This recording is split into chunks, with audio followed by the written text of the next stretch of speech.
Ladies and gentlemen, you're listening to the BBC.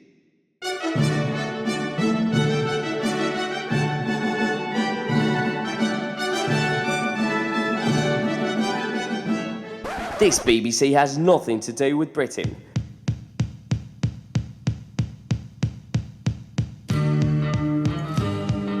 This is the BBC, the big Buccaneer Channel, as in the Oceanside Pirates and Buccaneer Beach.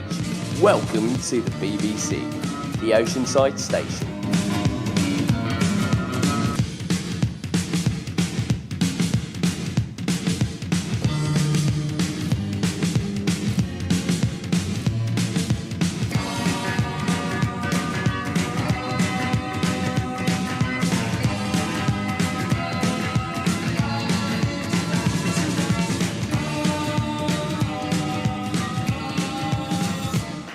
Coming to you from a car-sized drone hovering over Buccaneer Beach, this is the Oceanside Station, the big Buccaneer Channel, www.osidebbc.com. This is episode 37 for April 16th, 2025. This is the place where you can find out what's really happening in Oceanside. And ladies and gentlemen, I can tell you that this episode has has an exclusive for you. We're going to be getting to that at the very beginning of our news segment coming up.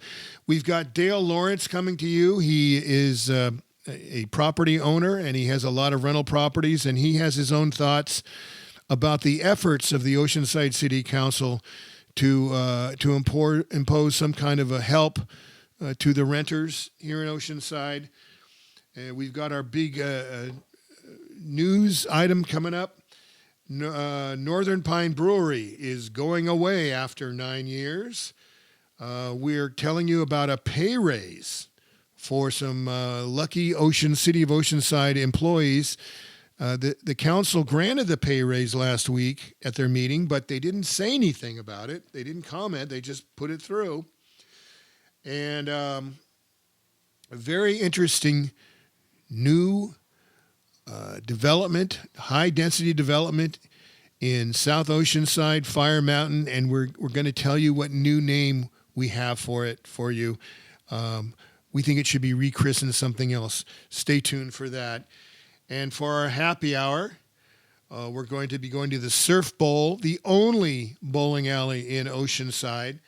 And for our meter reader section, we pay tribute to the radio station and its general manager that are sort of based here in Oceanside and Palomar College in San Marcos. Now, here's the news.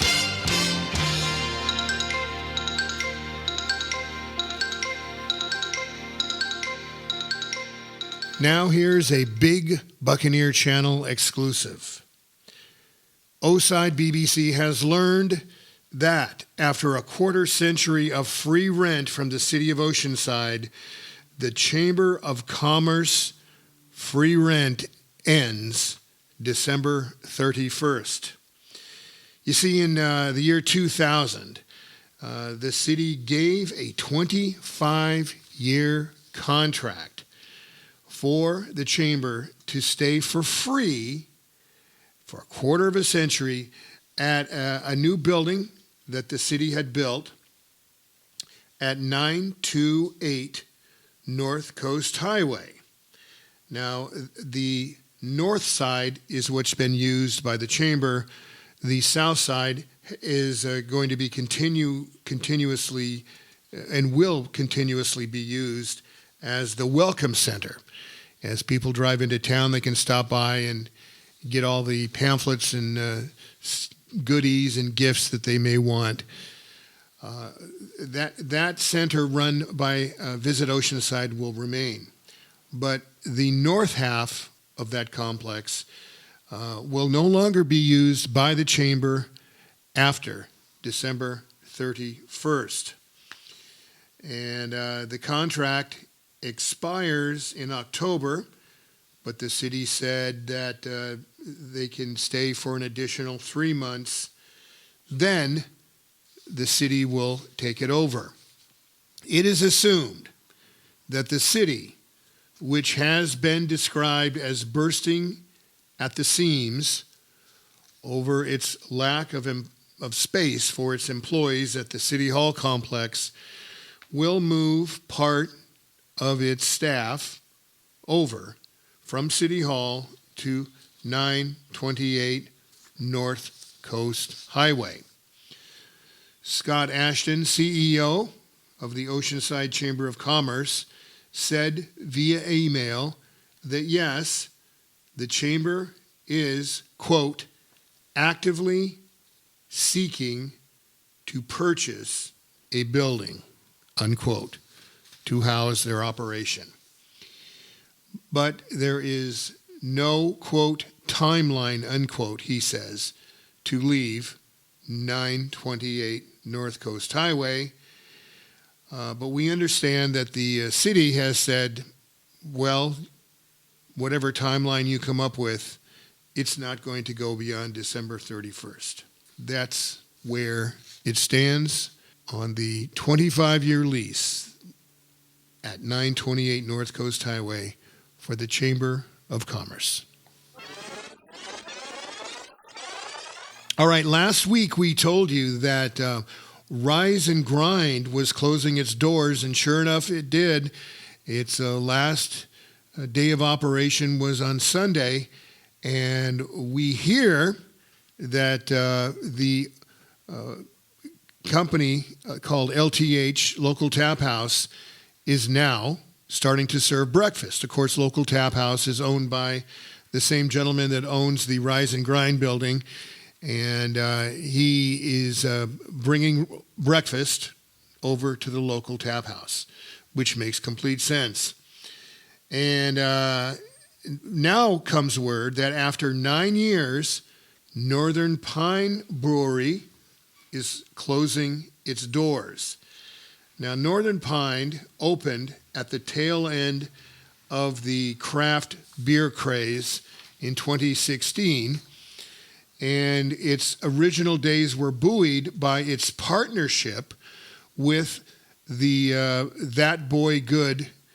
That Boy Good was a very successful mom and pop barbecue operation on Coast Highway.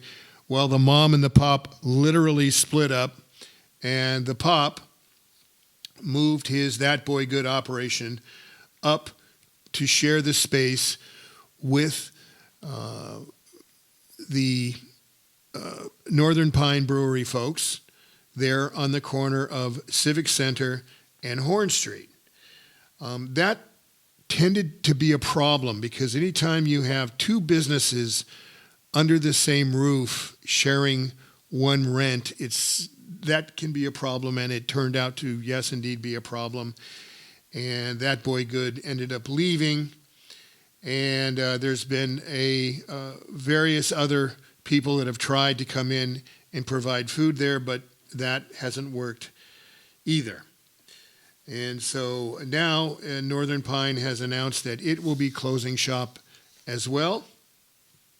And of course, those of us who were longtime locals will remember that in the 60s, that building was first used as a blue chip stamp redemption center. And if you know what a blue chip stamp is, you're an old person, let's face it. All right. So no more Northern Pine Brewery. At its last city council meeting, the city council quietly gave significant pay raises to two city departments. Now, it's interesting that there was no discussion amongst the city council members.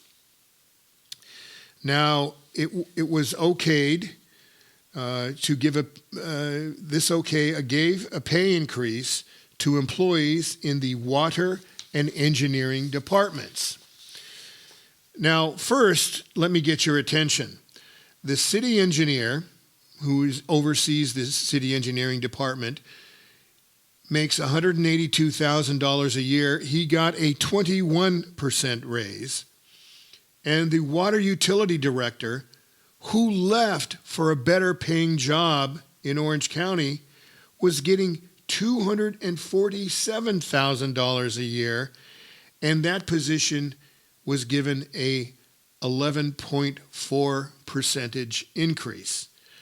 Now, you may say that seems like a lot of money for a public servant, but the fact is, the reality is that if you look at it, there are the pool of available workers to work, say, in engineering has shrunk, and the available pool that's out there tends to want to go to work in a private sector versus a city government job. And on top of that, Oceanside is notorious for paying its city hall workers less than other cities.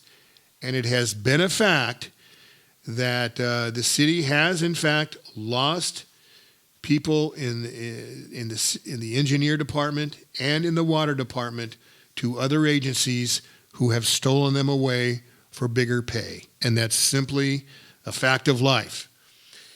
And so it's basically the city of Oceanside keeping up with market realities. And so we are told that the city currently has 19 vacancies in its water department out of 174 total. And in the engineering department, out of a total of 14 staffers, there are 2 vacancies.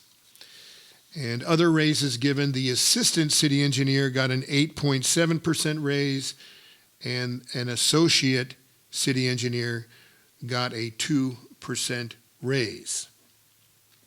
And so these raises will go into effect, I think, in the next pay period, I think is what I was told. And this is going to definitely help the city stay competitive with keeping people in the engineering and water departments. The issue really, though, is what about all the other departments that work in City Hall that are not being paid tantamount to what other cities, say for instance in North County, are paying? And I think it's generally accepted that the fire department and the police department here in Oceanside are paid pretty much in the median range, but that there are other departments that are not keeping up with other cities, and they're getting poached away to work in other communities. And so that's the story of the raise at City Hall that I don't think was reported on anywhere else. An Orange County developer wants to shoehorn, this is according to an article by Phil Deal in the Union Tribune, 36 2- and 3-story homes into 4 acres in the Fire Mountain area. What could go wrong with that? This super high density development, and I'm not making this stuff up, folks, I'm really not, directly abuts, we're talking it goes right up to Highway 78 and I-5. On the other side is Walmart. So nothing says Fire Mountain in my mind like living right next to a freeway. All that exhaust, not just from I-5, but also 78, is going to constantly envelop that area and all the people who populate these new townhomes. The name of this development is Lagoon Pacific, based on all the particulate and all the exhaust and all the carbon monoxide and all the smog enveloping this development. It possibly should have been called Auschwitz Point. I guess it's the new look of Fire Mountain. And there be plundering pirates lurking in every cove, waiting to board. Sit closer together and keep your ruddy hands inboard. That be the best way to repel boarders. Now it's time for the Oside Sidebar, which is a string of items here at the end of our newscast. And the Taste of Spring is this Saturday, April 19th. And we're told by Main Street Oceanside, which is putting on the event, that all 500 tickets will be sold out long before the event happens on Saturday afternoon from 2 to 5. The tickets were priced at $45 on down, and it included 27 stops, including some stops that give you food and beverage samplings of the the local businesses that are part of the stop, part of the route. And Main Street says they are then going to be planning their really big event, which is in October, which is a Taste of Oceanside, when they have 1,200 tickets that they're going to sell. And they are immediately going to start working, Main Street is, on the Independence Day Parade, which this year will be June 28th. And the deadline to participate will be June 6th. The lifeguards report that the algae bloom continues to ravage seals. And these seals continue to wash up on the beach. And while it's not as bad as it was a few weeks ago, it's still happening as we speak. And they report that SeaWorld continues to, the good folks at SeaWorld continue to show up and rescue the seals. And the dredge has started. The harbor dredging has started, and it started in front of North Coast Village. And it's going to be working its way south as they continue to dump sand on our beaches. And the Oceanside lifeguards report that unlike other beaches in the Southland, we have not experienced those blue blob jellyfish that have hit other SoCal beaches. And finally, from our Oside Sidebar item list, we have this. The API Festival returns to downtown City Hall complex Saturday, April 26th from 10 to 5. And of course, API stands for Asian Pacific Islander. And there's going to be food, martial arts displays, family activities, bands and performers. For more information, please go to apifestival.com.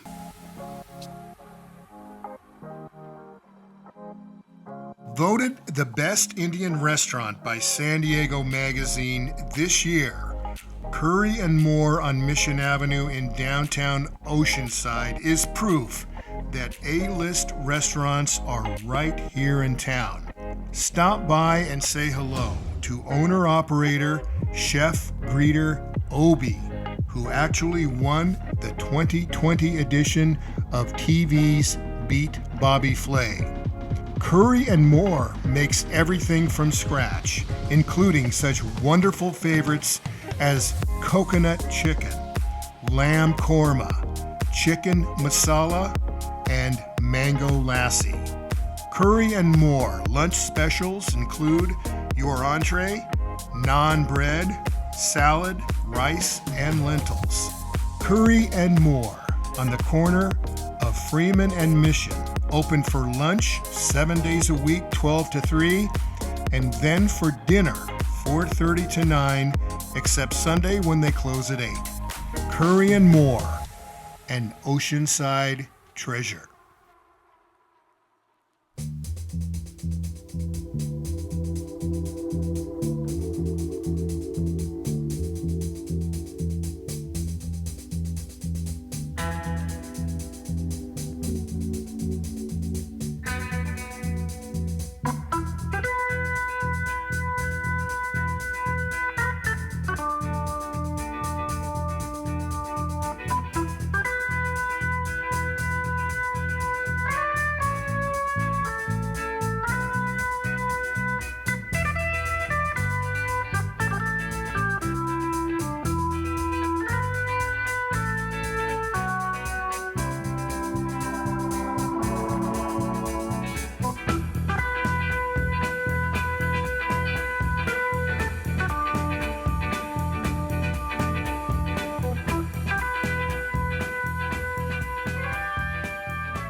This is the Big Buccaneer Channel where you find out what's really happening in Oceanside.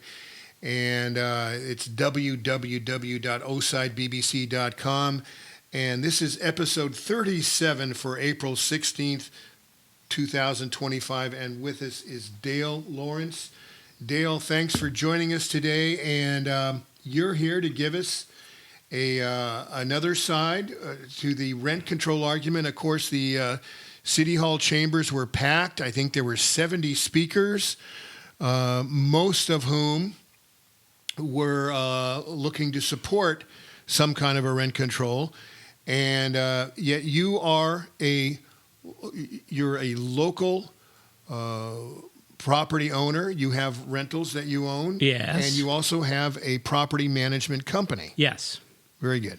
All right. So tell us, if you could, your thoughts on how unwieldy or otherwise negative this such ordinance to protect property owners, even though well-meaning, might end up being. Well, so we represent, mom and pop landlords, and that's who, is really going to get hurt by this. We own a nice portfolio of properties in Oceanside. We also fee manage another 30 properties for mom and pop landlords. And over the last 40 years in business, we've helped over 100 mom and pop landlords acquire and manage long-term rentals. We've helped regular working families, guys just like me that work a 9-to-5 job to realize the American dream that anybody can buy a rental property. And so when my parents started the company, our underlying philosophy was that, the tenants are our customers and they need to be treated with respect and kindness. And that's held true today in both our managed properties as well as our family portfolio. Our policy is not to raise rents during tenancies until we hit the third year, if someone's been there 3 years.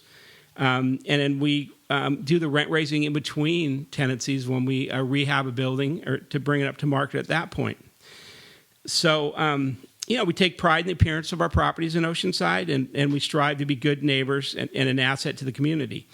And we don't work with owners that don't, share our management objectives. So my point is that we're good owners, and most mom and pop owners are good owners and don't need governmental guidelines or guide rails to do the right thing. It's common sense and it's good business. And there's a lot of bad owners out there, I understand. There's a lot of bad property managers. There's corporate owners that work out of guidelines that don't always align with to the benefit of the community. But from my experience, any governmental oversight leads to higher costs for the owners, especially any laws that dictate what a landlord can charge, and more importantly, any regulation that might hinder or actually take away landlords' ability to take back possession of their property for any reason. So that's the biggest point in this. And I haven't seen the package yet. I don't think anybody has that Oceanside's putting it out. But anytime you tell someone you cannot, and they use the word evict, you cannot end a tenancy for cause for any reason, that's disastrous. And I can give you a great example. I've got properties in San Diego where there's big oversight, heavy rent controls that prevent you, just like Oceanside, I think, is trying to do, from asking a tenant to move. So in the old days before those protections, if someone came to me and they had bad credit, tattoos, they looked a little rough, they'd freshly divorced, just starting out, didn't meet any criteria for renting, but I liked them. I met him, and we shook hands, said, hey, I'm going to give this guy a chance or girl a chance, and things didn't work out. Then at the end of that tenancy, we could go our separate ways. I could just tell them, hey, I'm not going to renew your lease, bye-bye. Under these types of protections, we can't do that. We no longer have the right to sever a tenancy for any reason under the Tenant Protection Act now that covers the multifamily properties, which is what I think they're trying to do in Oceanside. So my point is, it promotes discrimination. I can't take a chance on anybody that's not absolutely perfect. So instead of getting the kind of people that we want in Oceanside, that maybe you take a chance on, and a lot of these peoples in the past have worked out, but now, if someone comes to me like that, we just can't take a chance. So. Okay, so it looked like the city council barely passed a watered-down version of the initial ordinance that was brought forth by council members Jimmy Figueroa and Eric Joyce. And I think what it says there is that if you are evicted, and it doesn't, I don't think it involves, if you don't pay rent, you can get evicted. I think Yes. what it means is that if the landlord wants to evict you and upgrade and improve the property and then turn around and charge more for it, that the way I see it, that they're going to be able to, they're going to be forced to compensate the person who was kicked out for that reason. Right. 1 month rent. I think it was 2 months and it was downgraded to 1 month, I think is what I understand. And you don't like that idea? Well, from what I heard, it was no cause evictions. And see, they don't know their terminology. What evict means is you've served someone a notice to move or non-payment of rent. You've gone to court and the judge says you have a judgment for possession. You're evicted. What they're saying is we can't formally ask someone to leave. So, and they're saying if we do, and they're not even saying this yet, then we have to compensate them. I'd be okay with that. See, a lot of times when we do want a property back, let's say someone's lived there for 5 years and we say, hey, we're going to remodel this property and get the rent up, or here's a great example. You're a criminal. You've got busted. You're a child molester. I mean, I can tell you a lot of examples of you're a bad neighbor. I have problems with you, complaints from other people, loud music, cars in the yard. I'm going to ask you to leave. And I'll tell you what, don't pay your last month's rent. I just want you out. We do that all the time. We keep it outside the legal system. Now what they're saying is we can't do that. So if we give them a formal notice, if they won't work outside the legal system and we have to bring in an attorney, then we're liable to get sued because that's breaking, it'll be an Oceanside civil code, I assume. Mm-hmm. So that's bad. It's a bad thing. It controls what we can do with our property. All right, so this is the Big Buccaneer Channel. We're speaking with Dale Lawrence, who is a property owner, and he owns rentals here in Oceanside, and a property management company. One of the people who spoke at the recent council meeting on this, I think it was a member of the BIA, the Business Lobbyist Group, or the Builder Lobbyist Group. And he said, well, if you institute rent control, what's going to happen is you're going to discourage any affordable housing from being built. When I say that's BS, that is simply not the case. People are dying to build here in Oceanside. There's a group that just bought 68 acres of evergreen nursery, and they want to put 7 stories of high density. There is just recently, it was in the Union Tribune, right over here, they want to shoehorn 36 units into 4 acres of 2 and 3 story units. And I mean, there's all sorts of development happening. People are falling over themselves to build here. The issue is that, let's be honest, I mean, there's not unless there is a component where if you're allowed to build 20 homes, if you make 4 of them or whatever the proportion is, affordable housing, whatever that is. Okay, but the fact is, it's not going to, this law would not discourage new dwelling units from being built. No, you make an excellent point, Ken. This will not discourage big builders from coming in, and that's a good thing. I mean, we all love shiny new big buildings. We love these mixed unit buildings that we see coming up. Yeah. This is great stuff. Here's why. Here's why it won't discourage them, because they build that into the cost. These are deep pocket corporate builders that are coming in, and they're working their numbers based on where our rent's going to be, whether they're rent controlled or where it's open market rents. Right. That's not a problem. Here's an observation, and this is an actual fact of what's going to happen. Your mom and pop landlords, let's say, for example, there's an area of single family or of half duplexes over, it's called Costa Serena, Oceana, any of those that during the crash in 2009, a lot of investors, mom and pop investors bought a rental because they were like $85,000. They still own them. Rents are up now to $2,200. So they're providing retirement income. They're building wealth through owning these. So what's going to happen now is you put too much regulation on these people. They say, okay, look, I paid $80 for it. Now it's worth $370. I'm going to sell my property. Well, who's going to buy it? I'll tell you for the truth, the last two we've sold, owner-occupied buy, which is great. You go from a rental, little old lady that's renting it, to a new family or someone that's over 55, that's more affluent, that can afford to pay $350 to pay $550 for the same property. No one's going to buy that. No investor's buying it as a rental. So what you're doing is you're taking rentals out of the rental pool and putting them into owner-occupied land. So any neighborhood you can pick. The back eight's a great example. All those back eight houses that sold for between $250 and $350, they're becoming gentrified, yuppified. BMWs are coming in, and the people that have rented there for years are going away.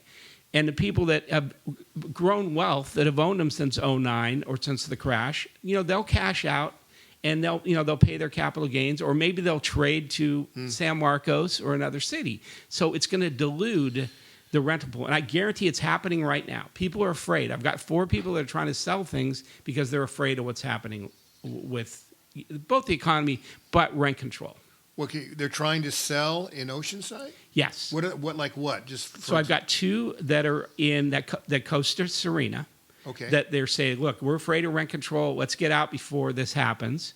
And then I've got 2 that have them in Oceana. You mean they're second properties for them? They're income property. They're income properties. One person owns 2 of them. Okay. And each of the other ones are single owned. They've owned them, and we've managed them since 2009. Yeah. They bought them at a good price. So 2 of them are going to 1031 to Temecula, where there's no rent control, there's no problem. So they're going to exchange them into a larger property east.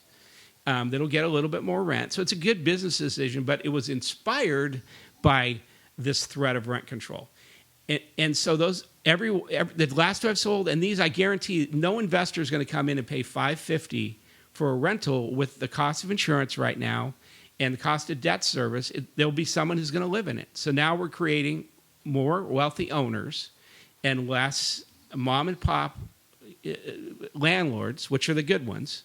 So we're trading mom and pop landlords for corporate landlords. So everybody that rents is going to live in one of these mixed units, and then there'll be no more rental houses eventually. Okay, so what about the reality, as I look at it, that it's not as much as Eric Joyce and Jimmy Figueroa care about this issue, and they do want to do good.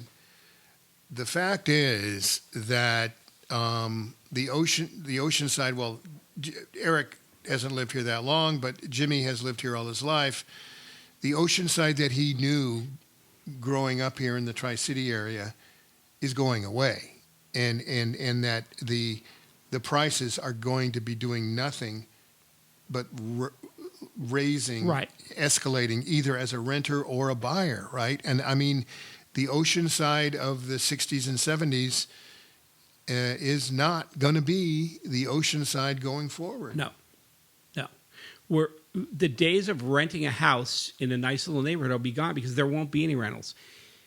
Good example is Manhattan Beach.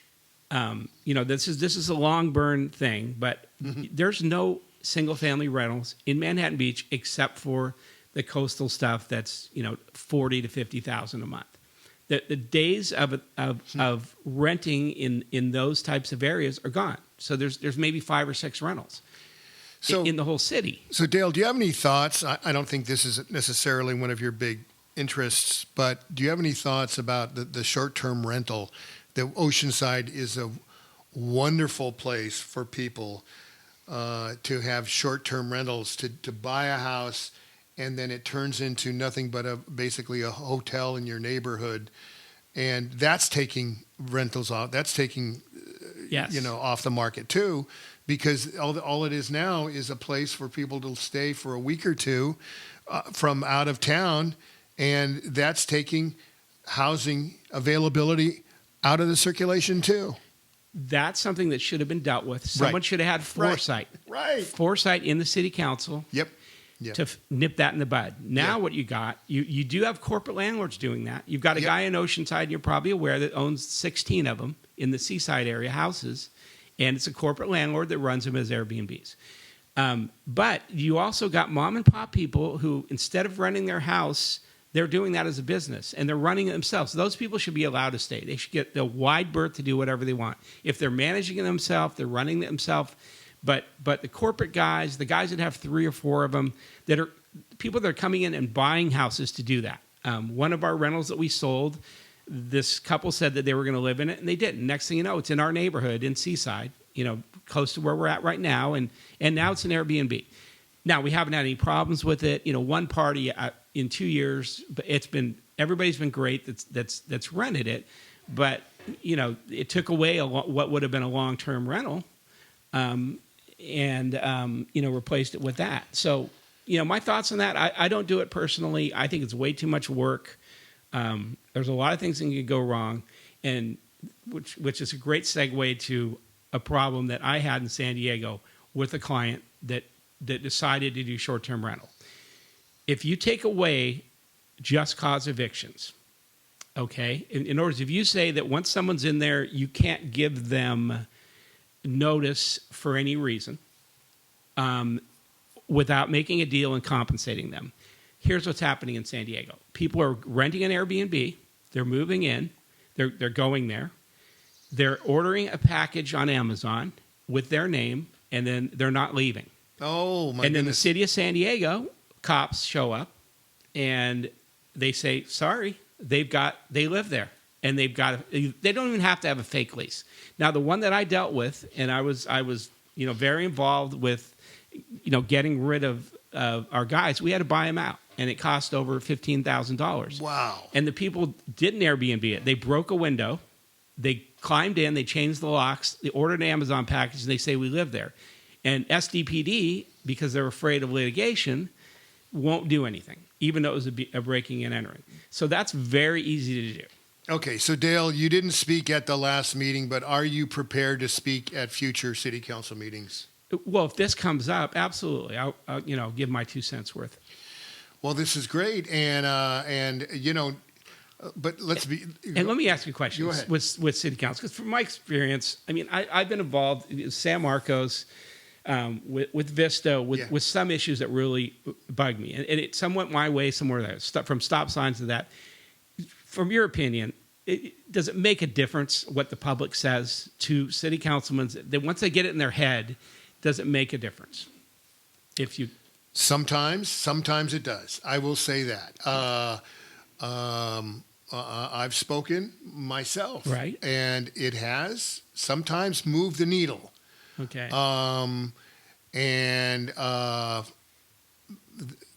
So I think it can. I do. And especially, you're not the average. You're a real good spokesman for this point of view, because you're local. You're not hair on fire. You don't come off as a slimy, greedy, oily guy. Right. And you're very salt of the earth, reasonable, common sense. And people like you, they listen to. And I do think, I must say, it does matter. You can make a difference. Not always, but you can move the needle. And,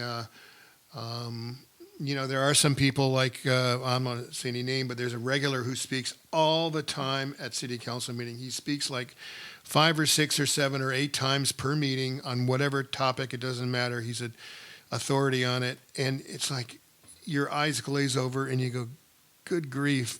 please stop. But but sometimes with someone like you, who has skin in the game, who speaks with common sense and clarity, and I think it does turn heads and gets people to listen. So I do think it can. Not always, maybe, but I do think it can. So. Okay, well, I'll be there then. Okay.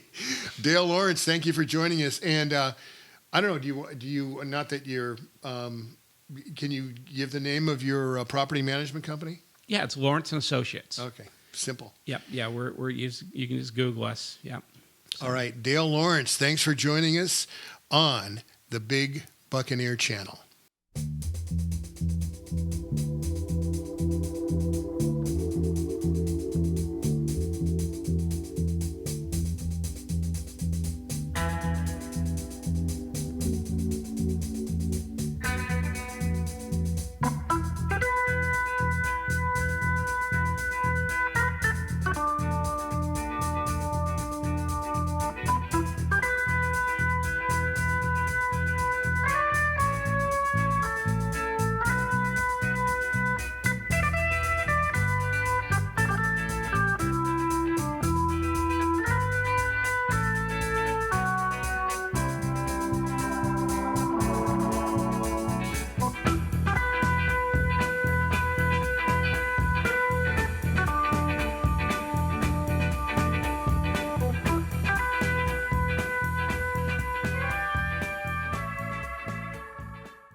Delicious.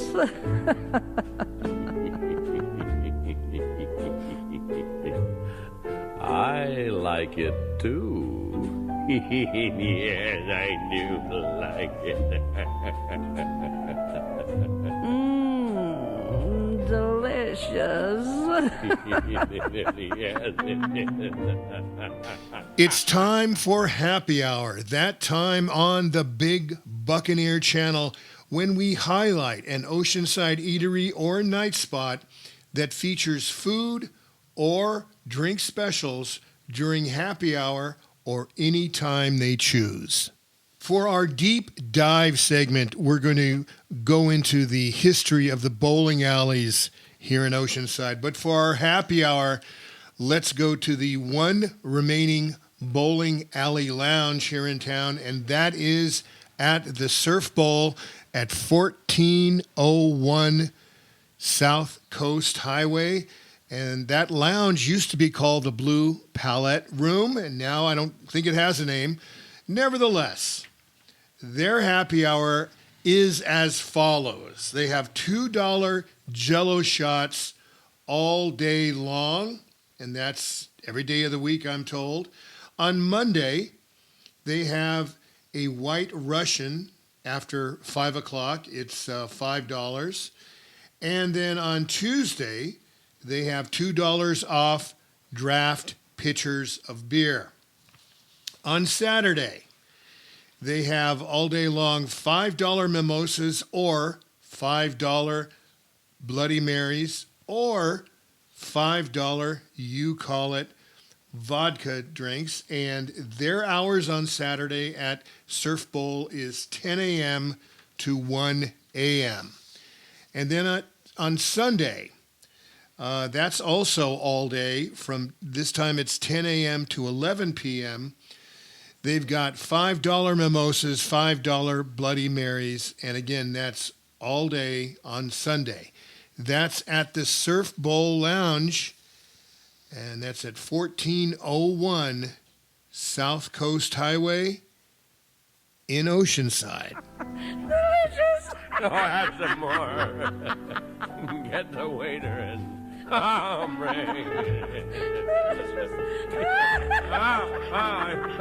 put on the paper hat. Get out the lamp. I even like the cork. And now it's time for a segment of the Big Buccaneer Channel where we drill, baby, drill. We'll take a deep dive into Oceanside's deep, rich past. Welcome to the Big Buccaneer Channel's Deep Roots, Deep Dive.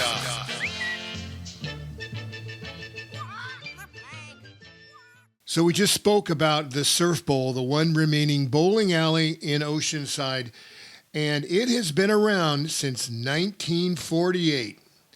But it was not the first bowling alley. Christy Hawthorne tells me that there was actually one in 1913 on the corner of Cleveland and 2nd, which of course is now Mission. I did not even know that existed. And then from 1937 to about 1949, downstairs, you can still see the doorway. It's a glass door there. And if you go downstairs, it's sort of, it's on Coast Highway, just north of Swami's, between Mission, which used to be 2nd, and Pierview Way, which used to be 3rd. And it used to be called Oceanside Bowling Alley. And it had 4 lanes. And from what we can tell, it was open until the 50s. And now it's basically just a basement that's used for storage. We think they tore out most of the bowling lanes there, but we think there's one left over. Now, the Oceanside Bowlodrome, which is now the Surf Bowl, opened in 1948, again at 1401 South Coast Highway, which was then, of course, Hill Street. And that became Welcome Lanes in 1963, and their lounge became the Blue Palette Room. And I don't think the lounge there has a particular name or a theme anymore, but that's what it was back then. And then around 1960, or actually in August of 1960, the Mission Bowl was built, and it opened in August of 1960, and it was this sleek, new, hot place to go bowling in Oceanside. And it sort of declined in the 70s, and it closed, Mission Bowl closed for good in the mid-80s until Oceanside 11, the casino, came in and took it over, and Oceans 11 opened in 1997. Now, the coolest thing about Mission Bowl, longtime locals will remember, was their lounge. It was the ultimate in retro lounge. It was called Davy Jones Locker, and it was sort of this kitschy pirate place, and it was all sparkly, and it was really dark, and it was the ultimate in dark bowling alley lounge. It seems like it would have been a perfect place to shoot a movie in. But again, that Welcome Lanes was around for about 25 years, and it closed somewhere around 1985. And the Welcome Lanes changed its name to Surf Bowl. We think that was around sometime in the 90s or maybe early 2000s. And it has 32 lanes, and whereas Mission Bowl had 24. And I must say, we are lucky to have the Surf Bowl here in Oceanside. Thank God no developer has gotten a hold of it and tore it down. And the nearest bowling alleys to us, there's Leathernecks on Camp Pendleton. Then in San Marcos, there's a bowling alley complex is called Lucky Strike. And then to the south of us, there's Mira Mesa Lanes. But the Surf Bowl rules here in Oceanside. Now it's time for the Oceanside Meter Reader, the segment where we gift a local person, place, or phenomenon on its degree of wonderfulness or worthlessness, with a rating from K Magnifique down to nuclear dumpster fire. You know, radio is really been tanking lately. The two biggest radio corporations in the country, iHeart Radio and Odyssey, both went bankrupt. And they've been firing people left and right. They're operating on skeleton staffs, and it's just not looking very bright for the radio industry in general. But there are a few bright spots here and there, and one of them is right here in town at KKSM AM 1320. Now, it is Palomar College Radio, and their studios are, in fact, in San Marcos on the campus of Palomar College. But the towers, their 3 towers, are right here on Oceanside Boulevard near Fusat. And its general manager is none other than our city clerk, Zeb Navarro. And Zeb has done wonders with that radio station. It's won numerous awards over the year as the best 2-year college radio station in the country. And what do you know? 2 of his students who participated in the radio program, who went through KKSM, were just hired for paid positions to work at 97.3 The Fan, and that, of course, is the station that has the Padres. And I guess business is good, at least for one radio station here in the county, and that would be The Fan. And so they still need people to work there, and they hired 2 of the students to come out of Zeb Navarro's KKSM Palomar College radio program. And so, to the station that's partially based in San Marcos and in Oceanside, that gets KKSM the second best possible Oceanside meter reader ranking. It's a good thing. It's a part of Oceanside pride, and KKSM is a local blessing. It's a gas!